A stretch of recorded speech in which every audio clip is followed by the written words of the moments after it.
Hai Leka, Hai, kenapa muka awak sedih? gaji saya belum masuk lagi lah. Kenapa tak masuk? Saya dah minta dekat bos saya. Dia cakap kalau tak sign kontrak memang gaji saya lambat. You tak sign contract ke? Tak, masa saya masuk kerja ni memang saya urgent. So, saya pun tak minta kontrak. Dia pun tak bagi saya sign kontrak tu. Oh, you kena sign contract tau. Kalau you sign contract, you dapat banyak benefit. Kalau macam I akan dapat KWSP, I ada annual leave, medical leave, semua ada tau. Kalau macam you tak sign contract, you tak boleh buat aduan pun dekat mahkamah. Sekarang saya macam ni pula. Next time, kalau you cari kerja, you sign contract tau. Okey.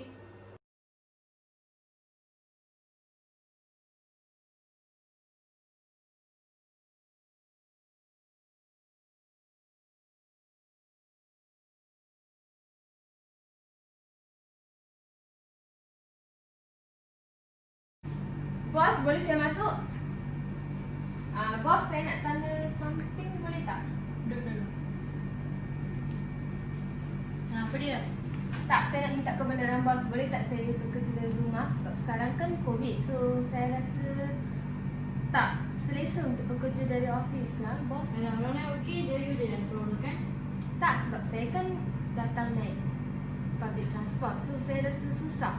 Pakai je lah mask. Sebab kerja saya semua boleh kerja menggunakan laptop. So saya rasa boleh je saya kerja dari rumah sebab saya tengok banyak kawan-kawan saya dari syarikat lain, diorang bagi je diorang bekerja dari rumah. Jangan cakap pasal company lain. I tak bagi. Kalau nak kerja, kalau tak nak, resign. Tak apalah. Terima kasih. Dah.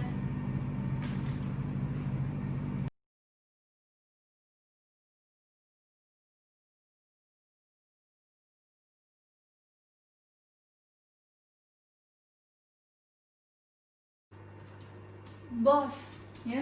ni penyata kawangan tahunan yang bos tanya hari tu. Oh, okay. You dah check ke semua? Ya bos, semua sudah okey.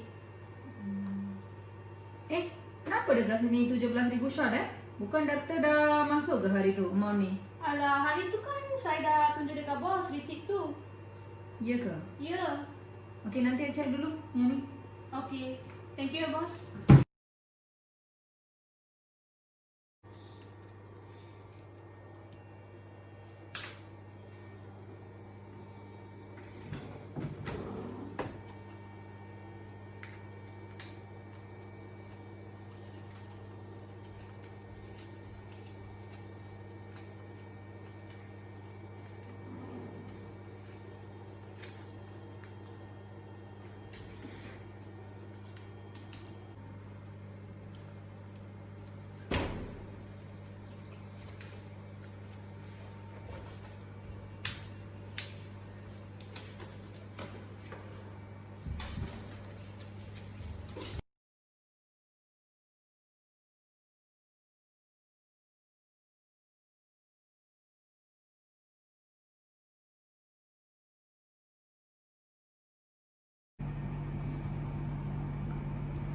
Shalini, kau tak masuk kerja ke? Tak, Kenapa kau nangis? aku takut nak pergi kerja lah. Kenapa pula? Tempat kerja saya tu, bos tu lah. Dia kadang-kadang ambil kesempatan atas saya. Gangguan seksual ke? Kau buat report polis tak? Tak nak lah, takut lah. Kau buat report polis. Kalau buat report polis apa ikut ke kanun keseksaan tak tahu lah Akta 509 kalau you buat polis dia boleh penjara 5 tahun tau. Nanti aku kena buang kerja, takut lah. Habis kalau nak duduk dia macam ni, bagi dia buat macam ni lagi, kalau dia buat dekat orang lain macam mana? Report je polis. Yalah. Boleh? Jom.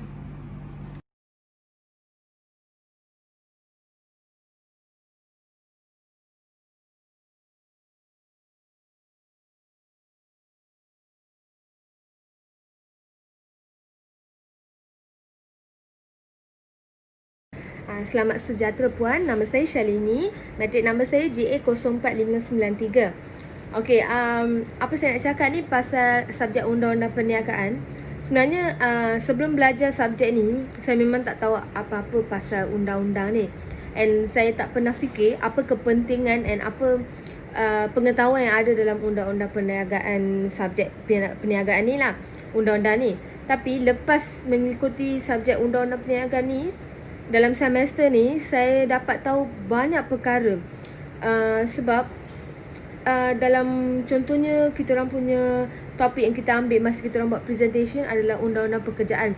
Sebelum ni sebagai seorang pekerja, saya tak pernah tahu apa hak saya sebagai seorang pekerja yang boleh saya dapat, ataupun jika hak saya tu saya tak dapat, apa yang boleh saya buat. Semua benda tu saya boleh tahu selepas mempelajari subjek undang-undang perniagaan ni. So saya rasa subjek ni memang bagus bagi saya dalam semester ni, sebab dia telah membantu saya untuk mengetahui pelbagai pengetahuan tentang undang-undang. Walaupun platform untuk semester ni kita orang belajar dalam online, semua dalam online, dia pada mulanya memang susah sebab kita orang tak pernah belajar online sebelum ni.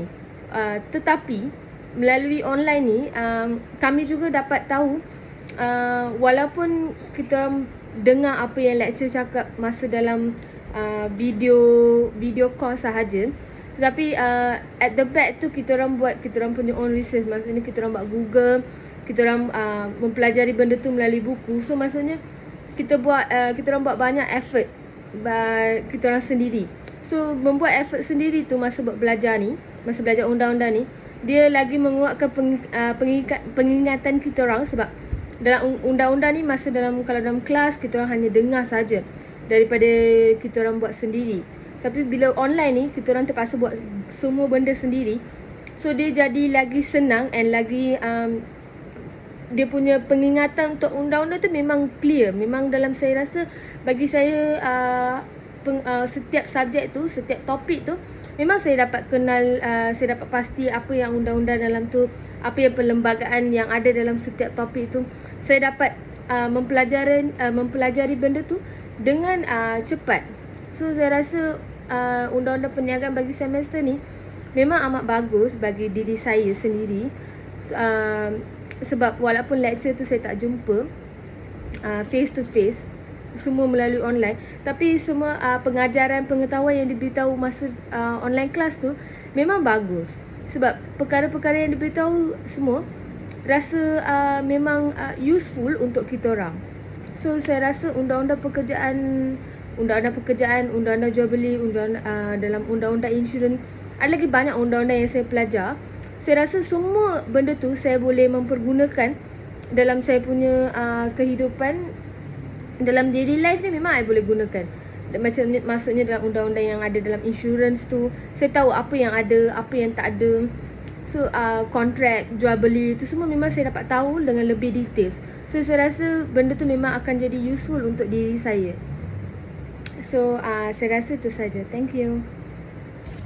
Doktor, nama saya Tivia Tashini, anak perempuan Manoharan, matrik number GA04604. So kumpulan kami telah memilih Akta Kerja 1955 sebagai tajuk video refleksi Undang-Undang Perniagaan. Undang-Undang Pekerjaan ataupun Undang-Undang Buruh digubal untuk menjaga kebajikan pekerja. Undang-undang ni hanya terpakai untuk pekerja sahaja.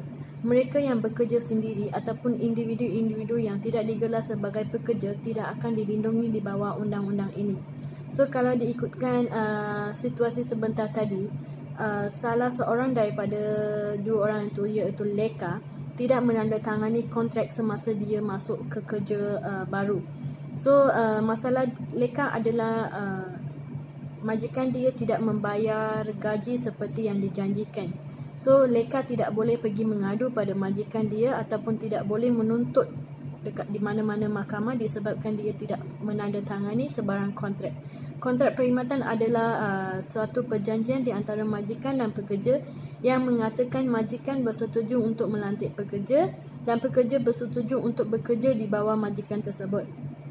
Disebabkan Leka tidak menandatangani kontrak perkhidmatan, Leka tidak akan menerima sebarang faedah yang diperuntukkan di bawah Akta Kerja 1955. So Leka juga tidak dapat menuntut hak dia sebagai seorang pekerja di mana-mana mahkamah. So kami ingin menasihati anda semua untuk menandatangani kontrak semasa memasuki kerja baru. Kontrak yang meliputi nama, skop kerja, gaji, and then benefits, and then kena sign oleh kedua-dua pihak. So anda akan mendapat faedah seperti potongan KWSP, boleh menuntut di mahkamah jika ada sebarang masalah, and then anda akan mendapat bayaran gaji pada masa yang ditetapkan, and jika majikan anda memecat anda secara terperanjat, anda masih boleh pergi menuntut di mana-mana mahkamah. So that's all, thank you. Good evening, madam. Nama saya Santia Pillai Viswanathan. Nombor matrik saya GA04686. Bagi pendapat saya, setiap pihak yang berorganisasi ataupun mempunyai hubungan dalam sesebuah organisasi pasti mempunyai tanggungjawab masing-masing, tak kira majikan ataupun pekerja. Ianya perlu dilaksanakan sebaik mungkin untuk melancarkan lagi proses kerja. Tanggungjawab dua-dua pihak ini amat penting dalam membentukkan sebuah organisasi yang cemerlang. Majikan yang mementingkan etika kerja dapat melahirkan sesebuah organisasi yang berjaya dan cemerlang. Hubungan antara majikan dengan pekerja tidak diliputi oleh undang-undang buruh yang jelas pada zaman dahulu. Ini bermakna majikan mempunyai kuasa yang tidak terkawal dan bebas melakukan sesuatu sesuka hati mereka terhadap pekerja. Golongan pekerja tertindas dan tidak mendapat layanan yang adil. Manakala sesuatu pekerja juga mempunyai tanggungjawab masing-masing, mempunyai sikap amanah dalam setiap pekerjaannya, sama ada melibatkan urusan peribadi ataupun urusan kemasyarakatan. Amanah merupakan suatu perkara yang tidak boleh diniatkan sama ada sama sekali. Setiap pekerja akan dapat meningkatkan kecekapan sekiranya mereka tekun dalam menjalankan tugas. Itu sahaja daripada saya. Terima kasih. Nama saya Leka Gunasegaran, matrik nombor GA04673, penamatan kontrak perkhidmatan. Semua majikan diberi kuasa untuk memberhentikan pekerja dia dengan menamatkan kontraknya.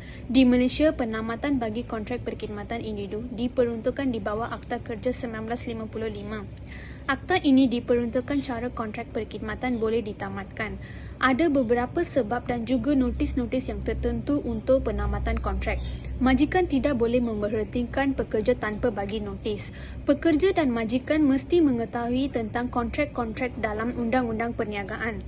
Jika ada apa-apa ketidakadilan berlaku dalam tempat kerja ataupun majikan tidak ikut kontrak yang ditentukan, pekerja boleh membuat aduannya.